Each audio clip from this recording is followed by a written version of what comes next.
2025 শেষ হতে ঠিক আর 26 দিন বাকি। আমরা 2026-এ গিয়েও নতুন রেজলিউশন বানাবো, সেটা 3 দিন চলবে, আর চলবে না। কি লাভ? আমরা তার থেকে বরঞ্চ আর কি কি উপায় করতে পারি যাতে আমাদের 2026 একেবারে খুব স্মুথ এবং প্রোডাক্টিভ হতে পারে। তো চলুন ভিডিওটা শুরু করা যাক। ফার্স্ট হচ্ছে যে আমরা প্রত্যেক বছর নতুন দিনে, অর্থাৎ নতুন বছরের প্রথম দিনে 1 জানুয়ারিতে কিছু কিছু রেজলিউশন নিই এবং সেটা কিছু দূর গিয়েই আবার আমাদের ব্যাক টু আমাদের যে নর্মাল রুটিন সেটাই চলে আসে, সেটাই ফিরে আসে। তো কি ঠিক আমরা করতে পারি যাতে আমরা অলরেডি প্রস্তুতি নিতে পারি যে যাতে আমাদের 2026টা বৃথা না যায়, আমাদের রেজলিউশনগুলো সবকটাই যেন সাকসেসফুলি রান করে এবং আমাদের প্রোডাক্টিভিটি যেন সবসময় হাই থাকে। তো এক্স্যাক্টলি 2026 যদি আমরা দেখি, আর আমাদের কাছে বাকি আছে কটা দিন? 26 days, ইউ আর রাইট। তো এই 26টা দিনে আমাদের খুব সুন্দর কয়েকটা হ্যাবিট তৈরি করে নিতে পারি।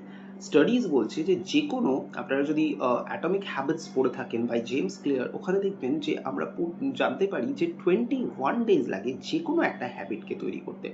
এবং আমাদের যে ব্রেনের যে নিউরাল কানেকশনসগুলো আছে, সেই নিউরাল কানেকশনস পাথওয়ে তৈরি হয় যখন আমরা নতুন একটা হ্যাবিটকে প্র্যাকটিস করার চেষ্টা করছি এবং নিজেদের মধ্যে কাল্টিভেট করার চেষ্টা করছি। So it takes 21 days to make the neural connection more concrete. তো এখানে আমরা যে কোনো একটা প্র্যাকটিস যেটা আমরা করতে চাইছি, it can be early rising in the morning or it can be anything. আমি এখানে পার্টিকুলারলি 3 থেকে 4টে হ্যাবিটস নিয়ে ডিসকাস করব। এবার আপনার যদি আলাদা কোনো রেজলিউশন থাকে তাহলে সেটাও আপনি করতে পারেন, কিন্তু মনে রাখবেন দিজ আর দ্য 26 days। আমাদেরকে কিন্তু পরিশ্রম করতেই হবে যতক্ষণ না আমরা আমাদের গোল অ্যাচিভ করছি, অ্যান্ড দিস 26 days আর actually the foundation of the 2026, remember this. তো ফার্স্ট আমরা যেটা প্র্যাকটিসটা করতে পারি, early rising in the morning. কেন? কারণ এটা খুবই ইম্পর্টেন্ট। যতক্ষণ না আমরা প্রত্যেক দিন সকালবেলায় নিজেদেরকে জিততে পারছি, জয়লাভ করতে পারছি, সকালবেলায় আমরা যদি ঘুম থেকে না জয়লাভ করতে পারি তাহলে আমাদেরকে বুঝতে হবে যে গোটা দিনটাই কিন্তু আমাদের ব্যর্থ নাও যেতে পারে, আমি জানি, কিন্তু আমাদের চেষ্টা করতে হবে সব সময় যাতে সকালবেলাটাকে আমরা একেবারে খুব দৃঢ় মানসিকতা নিয়ে জয় করতে পারি।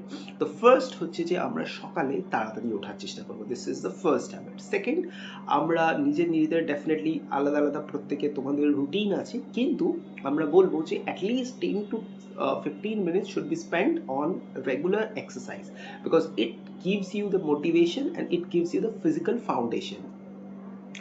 তো প্রথমে হচ্ছে যে তাহলে আমরা সকালবেলায় উঠবো and then we are going to have some physical exercises. আমরা 10 থেকে 15 মিনিটের একটা ফিজিক্যাল এক্সারসাইজ করব, দেন ব্যাক বাই একটা যেটা বলতে পারি আমরা একটা মেডিটেশন আমরা করতে পারি কিছুক্ষণের জন্য। It could be like 10 minutes, even if it's small but still it's going to work on.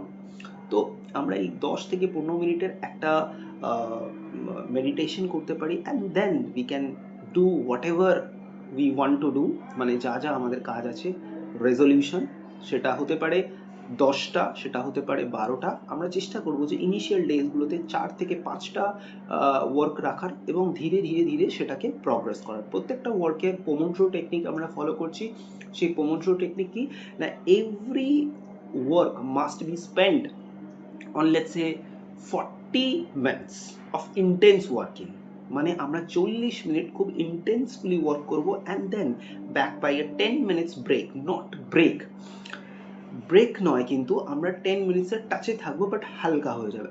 Again then 40 minutes we going to spend intense 40 minutes।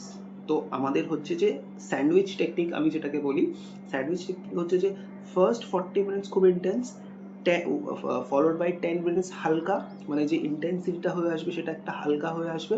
ধরা যেতে পারে তুমি ফিজিক্স পড়ছো বা কেমিস্ট্রি পড়ছো বা ম্যাথ করছো, তাহলে কিন্তু কি করতে হবে না, যে 40 মিনিটটা আছে ফার্স্টে 40 মিনিট সেটা খুব ইন্টেন্স হবে, তারপরের যে 10 মিনিটটা হবে সেই 10 মিনিটটা একটু হালকা হবে, লাইক ফর্মুলাগুলো রিভিশন করছো বা হোয়াট এভার যদি আর অন্য কারোর অফিসের ওয়ার্ক থাকে তাহলে সে সেগুলো করছে 10 মিনিটে, ওটাকে রিভাইজ করছে, and then again 40 minutes challenge. So 40 10 40, these are going to our rule. Okay, and যখন আমরা এই 10টা কি 12টা বা যার ক্ষেত্রে যেরকম যে কয়েকটা রেজলিউশন যেটা নিয়েছি সেটা কমপ্লিট হয়ে গেছে, তখন কিন্তু আমরা নাইটে স্পেন্ড করার আগে আমরা রিকল করব একটা জার্নালিং, সেটার মধ্যে আমাদের থাকবে যে কটা কাজ করলাম এবং কত পার্সেন্টেজ আমি নিজেকে মার্ক দিলাম। These are very important, and if we can follow this 26 days rule, we can rule the 2026. Remember this. আর একটা ভিডিও করবো যেখানে প্রপার ডিটেল অ্যানালাইসিস আমি একদম চার্ট ফরম্যাট করে দেবো। Wait for the next video. Thank you.